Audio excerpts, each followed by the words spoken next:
with ADHD kids, we just need to normalize their wiring and like let them know that it's not their fault that the bully is picking on them. It's a bully problem, not a them problem.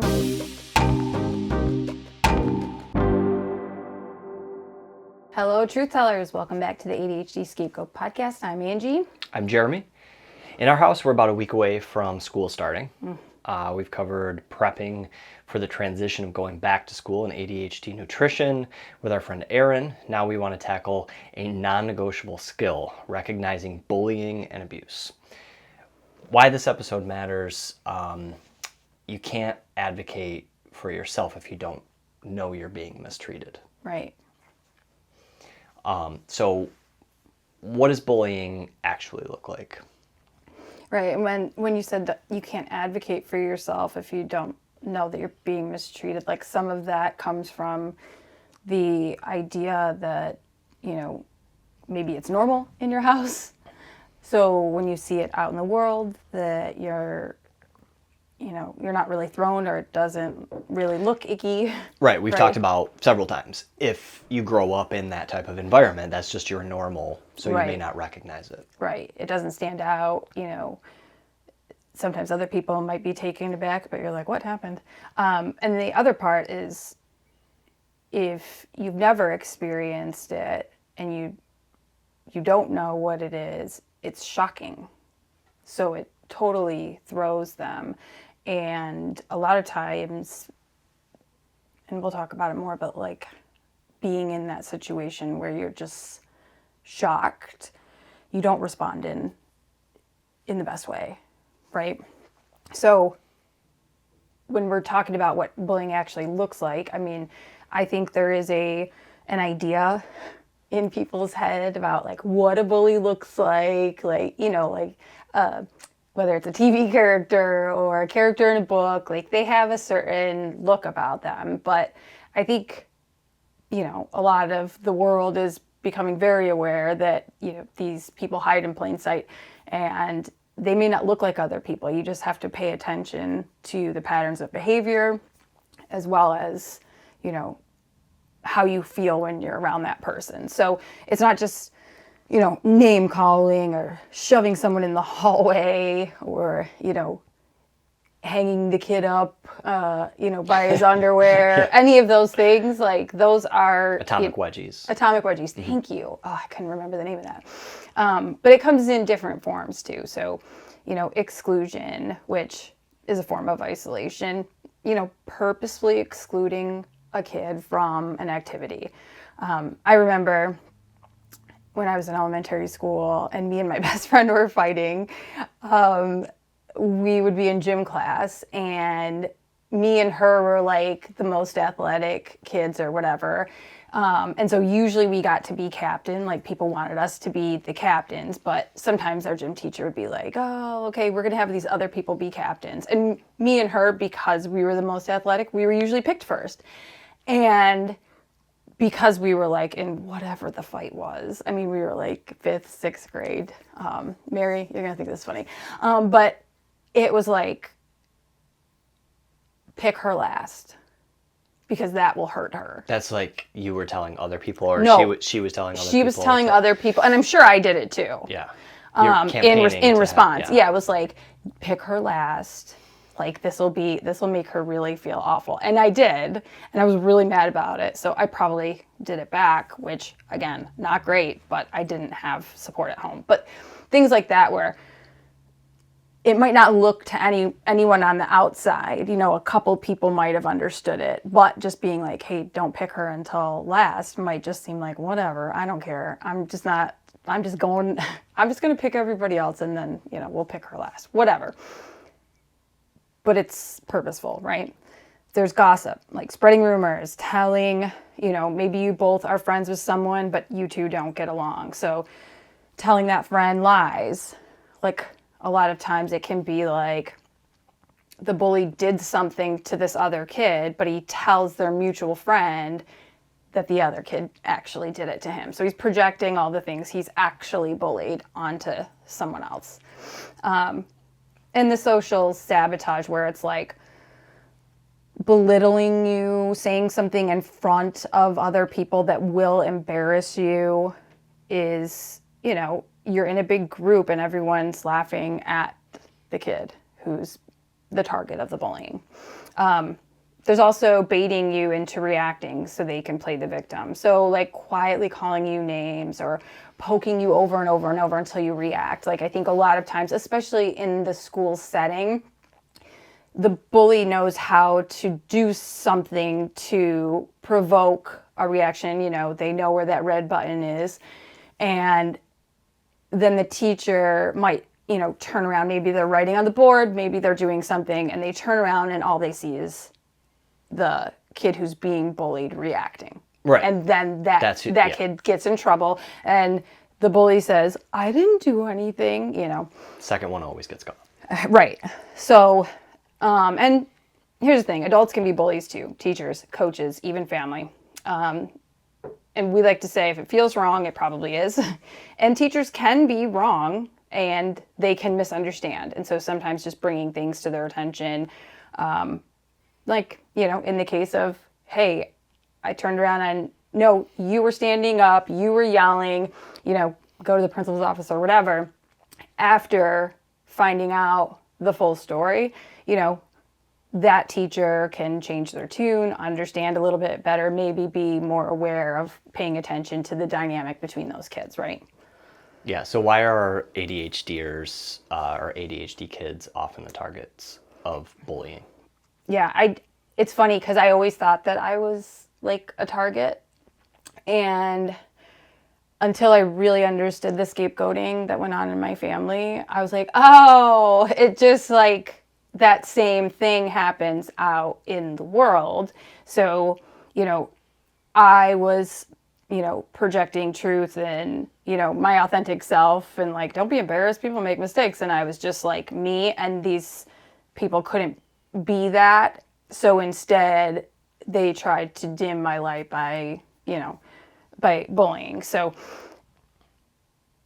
neurodivergent kids are different. Like our brains don't filter information coming in or going out. So we're just like taking everything as it comes. So sometimes we interrupt and say things, that are different, or, hey, this is just a thought. Is anybody else thinking that? And some people are like, oh, you're so weird for saying that just because they didn't think of it or whatever. But it's also like we're highly intuitive. So like we'll call something out. We notice the pattern way before anybody else. So we'll say, hey, isn't that weird that happens? And they haven't picked up to it yet. So maybe they minimize it or, downplay it or, don't be so negative is something I always heard. Don't be so negative, and I'm like, well, they're doing it over and over. I'm not being negative. I'm just saying what is happening, right? And the idea of the big reaction, the being too much, like missing the social cues that, everyone's trying to like tell this secret quietly and you're like, no way. And you just say it really loud. And then other people around you are like, shh. But that's a big thing that makes you kind of, oh gosh, why was she so loud about that? We were trying to keep it a secret or whatever. And I'm like, why? Why isn't everyone just like telling the truth? Right. The justice sensitivity will give us a strong tendency to notice injustices and then have a reaction to that injustice and have to do something about it. It's the impulsive is actually the compulsion in that situation to just, I need to do something about this. This is not okay. Which people that are bullying or harming or toxic do not like the person who is sensitive to justice and wants to do the right thing. ADHDers are often people pleasers or rule followers, which can make them easy to manipulate if they are in a place where they're really lacking connection and they've been left out a lot. There comes a point where your exhaustion is just so high from trying to fit in, trying to have connections, that sometimes you just cave out of just, I don't want to play by myself again today, Mm-hmm. a big thing for younger kids is, kids cutting in line. So that's like a big injustice too, but it's like they're following the rules. This is, if I'm the line leader, like we hear that, as well as like they have numbers a lot of times. I don't know if anybody else out there, their kids, it's like a number for their class. So they all line up and they kind of know where their spot is. They know who's in front of them. They know who's behind them. And so if you're a rule follower and you want to please the teacher, make sure you're doing the thing. If someone's trying to cut in line or go out of their number turn, they're going to call it out. And that, leaves them as the target by calling out the misstep that's going on, whether intentional or not. So with ADHD kids, we just need to normalize their wiring and like let them know that it's not their fault that the bully is picking on them. It's a bully problem, not a them problem. Like because a lot of times they're not just targeted in this grade by this one kid. There's the next grade and there's a new kid that's picking on them for those same things. So it's hard to not look at yourself and be like, what is going on? Like, what did I do? Why do people keep bullying me? But if you actually look at where the problem lies, it is within the bully. Yeah, and bullies don't only go after the weak. Right, and I think that's like, let's stop that narrative, because that is just, it's absurd that bullies only target the weak. Mm-hmm. Like, yes, it makes it easier for them if they find someone weak who just caves and does what they want to do, and they might always kind of need that person. There's always that other kid who just goes along with the bully, and he's like the sidekick that's also picked on or also treated poorly, but to a lesser degree, and wants a connection, wants a friend or whatever, and is just endorse the abuse to right. have it. They see that as friendship, or like, hey, I have a connection with them. Yeah, they pick on me. Yeah, they're not going to pick on me like they do that person, right? And so they'll have that sidekick, but most of the time that's boring for a bully. They want to pick on the kid who they know will give them a big reaction. The kid who knows that they're not doing anything wrong and they'll stand up for themselves. And, because that feeds the bullies need to do that. Mm-hmm. They, for whatever they're getting out of it, they need that reaction. So they'll find someone with leadership qualities. The people that embrace everybody, thinks everybody's differences makes them stronger. Let's hear from everybody. No, we're going to go after that kid. We want to team up, us versus them type of thing. Big energy. So ADHD kids, happy energy, excitement, wanting to make every task fun. Not just doing the task, we want to make it fun. And people get annoyed by that because I don't even know why people get mad about that. It's absurd, but I'm all for making every activity fun. Right. Who's against that? Lots of people. Unique talents. So if they're creative, artistic, athletic, if you're talented in something and they can't touch that, the bully will go after you. Unshakable authenticity. That's intimidating. They'll say that you're being intimidating, but you're like, what am I doing? Like, it's only intimidating because you're intimidated sometimes. Someone is not projecting that intimidation and trying to like manipulate someone and push them down. They present it like, oh, you think you're so cool type of thing, to make it seem like you're trying to intimidate everyone. But these are the kids who just like, they're just not afraid to be themselves. Like, they're not afraid to make mistakes. They're just not fazed, right? So the bullies will bait and provoke and push buttons on purpose. Right, and that's a term to teach kids is bait, right? Right. Trying to make you look like the problem by getting a reaction. Right. Like you talked about earlier.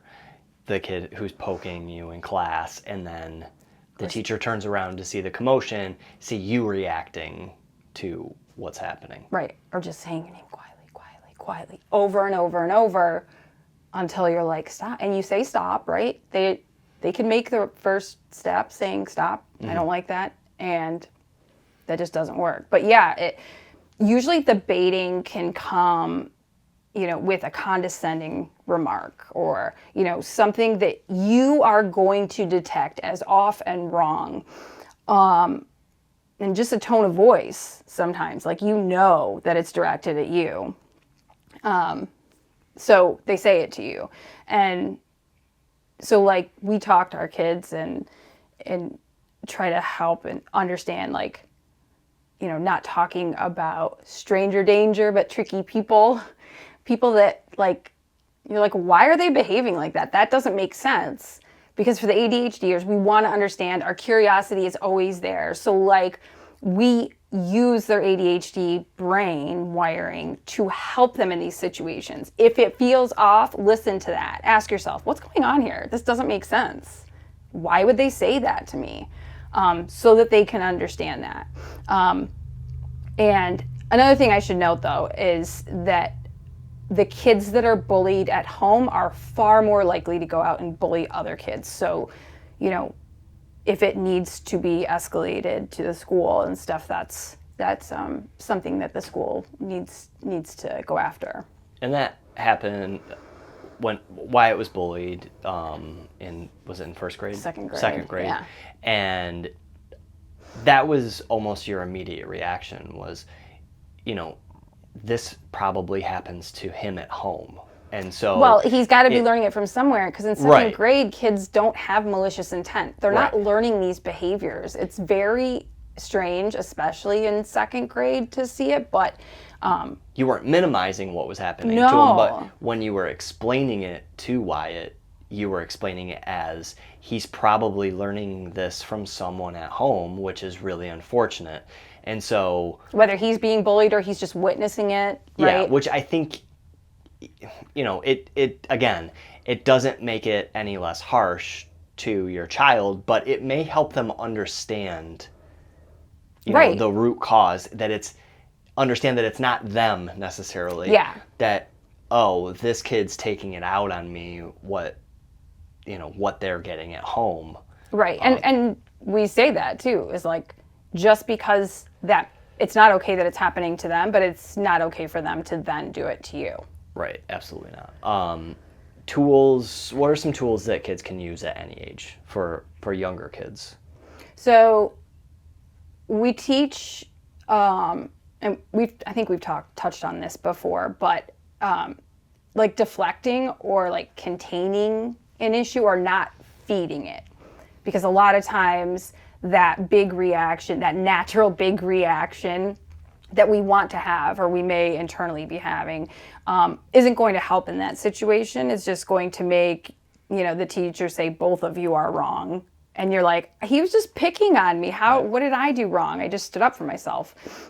So talking about like deflecting, saying no, and, trying to ignore, also like containing the issue by just like, instead of, responding at all, just getting up and going to your teacher so that, she can manage, and not feeding by screaming back or, he called me a butthead and I called him a butthead back. It's like, don't feed into it. That's what he wants. He wants you to call him names back so he can say, he called me a name, right?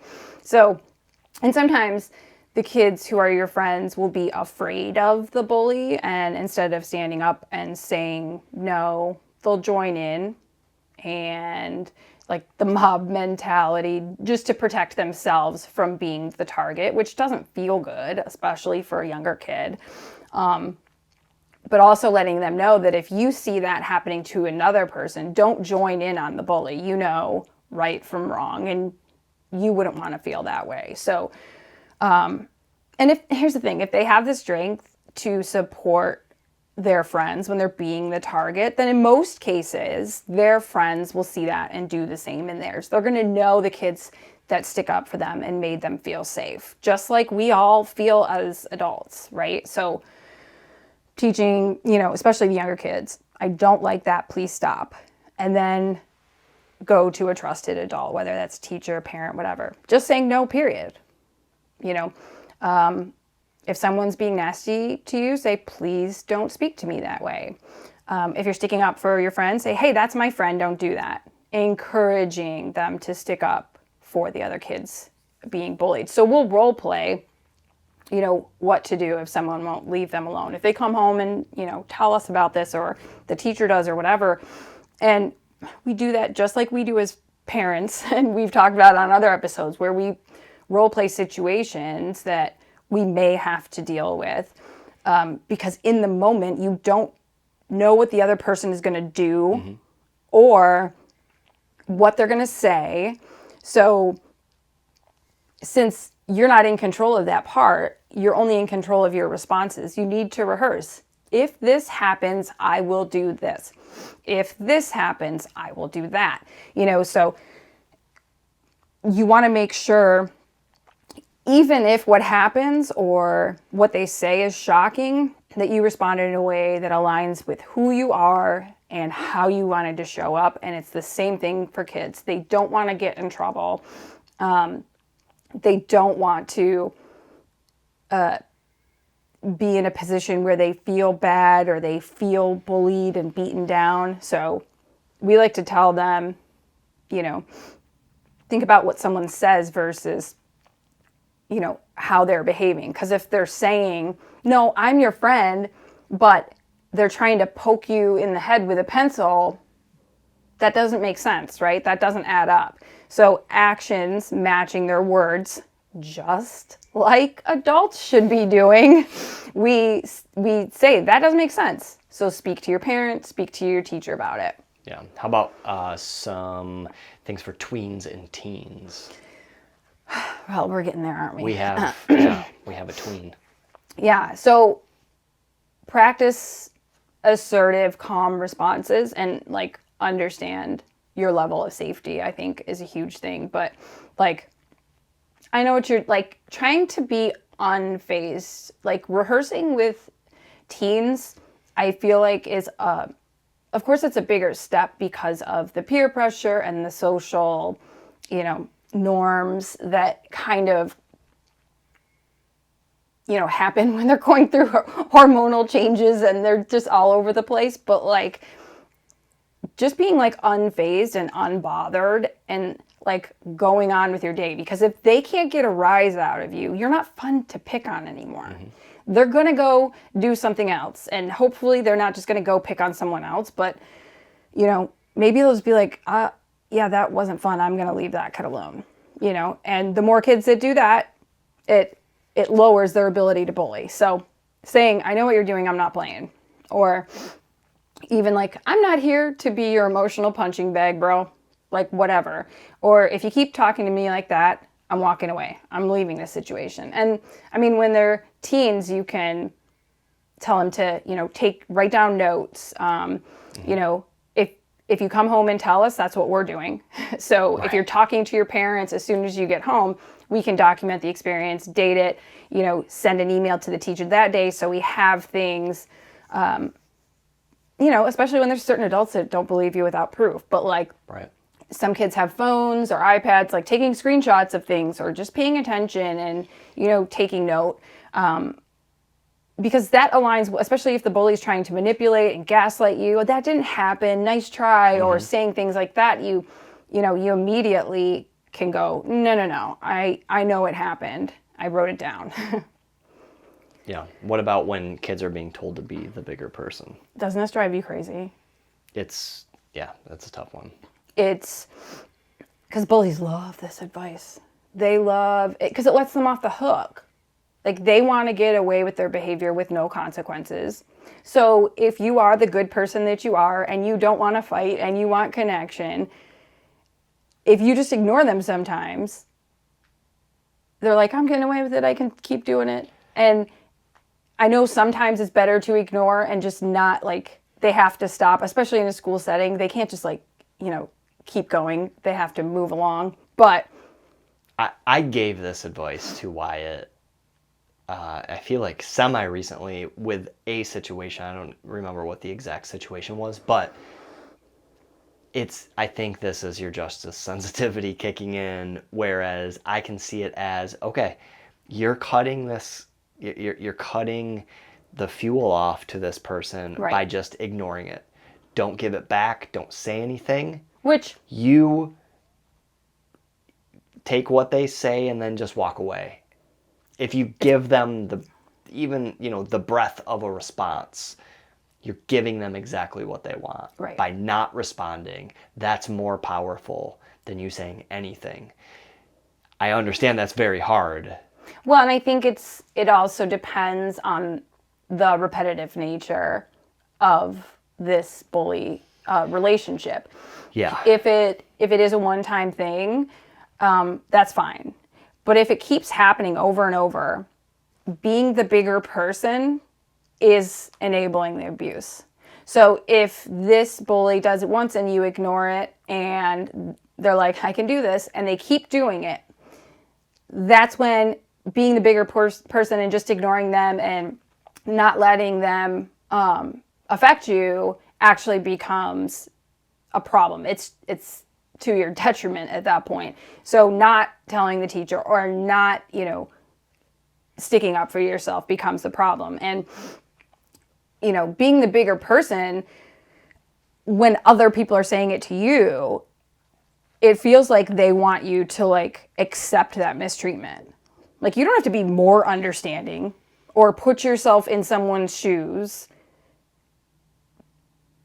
in order to be the bigger person. Like, your empathy already exists, and it's not okay to abuse others. Just like we were saying, just because you understand that obviously this young child is learning this somewhere, it also doesn't take away from the fact that he's bullying you. So, kids and adults alike need to know that boundaries are not mean, they're necessary. So, I found something shared by Dr. Ingrid Clayton. She's a psychologist and an author and a trauma survivor. She's hilarious. Her Instagram is amazing, but she talks a lot about, fawning and different boundaries and ways that she's healed. And she shared this definition, and it's perfect.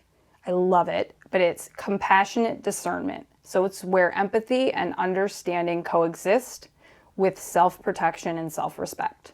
So you might understand and empathize with that person's situation and understanding that they've been through a lot, or, they're being abused, or whatever the case may be. And also know I still need to protect myself and make sure I'm not being harmed. And so compassionate discernment is key for kids to understand as early as they possibly can. And also reiterating, I think we talk a lot about our kids, allowing them to fully be themselves and be, authentically who they are. And there's only one person like them, and it's okay. Differences are great, but understanding when there is that big social component with school, that someone not liking them is not a sign that they need to try harder to change who they are to be accepted by this person. Someone not liking them is, oh well, that's okay. Not everybody's going to like me. I'm not going to like everybody, and that's fine. Right. We can still coexist. Yeah. Disclaimer on adult bullying. Bullies grow up. True. So the mean girl from middle school might be your boss now. The big brother that bullied you as a kid can just evolve into more covert ways of abusing you, and if he doesn't gain emotional intelligence and self-reflect. Exactly. That one sounds like maybe it hits close to home. Maybe. Interesting. And I think that's something I minimized before I started my healing work, is we're adults now. He'll stop and treat me like an adult. But no, that didn't happen at all. And I think that it's the natural hope of any relationship evolving and growing in a healthy way, but that unfortunately isn't always possible with some people. Like, you're not crazy for recognizing that this is what's going on. That's actually where your power is, like gaslighting, passive aggression, triangulation, feigning concern while smearing your name through lies. It's all grown up forms of bullying. And I think that hope, if it's in one person who's continuing this behavior, becomes toxic, and it becomes something you actually have to release. The hope of them changing and becoming a better person, and actually forming the connection that if it were up to you, you would have, right? Yeah. It becomes toxic hope. You got to drop it. Right. But if bullying is going on at school, you definitely want to make sure, like we said, the child's teacher or principal, and most likely both, are made aware of what's going on so they can document it, keep an eye open for things that happen, or a lot of times the teachers are, they just didn't notice anything, and then once it's brought to their attention, they start to see, oh, I saw when this was happening. Oh, this kid kept going up to sharpen their pencil around where our child was, right? Right, and yeah. doing things like that where the teacher was like, not happening. And the school has a code of conduct. Every school does. And, they have a process that they legally have to follow if it gets to that point. But you want to have all your ducks in a row to do that. Quack, quack. Quack, quack. But here's the thing. You're raising a cycle breaker if your kid has ADHD and they're allowed to be themselves in a world where there are people that are continuing this generational trauma. And that means we have to equip them to recognize the harm, name it, and walk away from it, because bullies thrive in silence. So we're raising kids that speak the truth anyway. We need to be speaking the truth to them, and at an age appropriate way, to where they understand and they know you have their back. So I encourage parents to create safe spaces for daily check-ins about, the social experiences of school. Like, if you don't ask, they won't tell, especially neurodivergent kids who've learned to mask and hide their discomfort in the situation just because they want to fit in. Right? Right. They're hard conversations initially, but they're so important. And once you kind of talk to the kids about it and they understand it, they come to you asking questions. They might not ask questions when you're first talking about it because they're just taking it in, but then they're paying attention. And, our little one even was like, oh, this kid said this, and then he said this, and that doesn't make sense. Yeah. And I was like, yeah, what do you think about that? He's like, I think he's lying. Because he's been raised his entire life to have all of these tools. Right.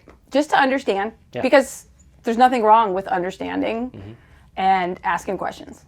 Period. Right. So if this episode hit home for you, subscribe, share it with someone who gets it, and leave a quick review. It helps more ADHD scapegoats find their way here. And if you're ready to dive deeper into your healing, check out my ADHD with Angie coaching program, or reach out via DM. You don't have to do this alone. You're not the problem. Till next time.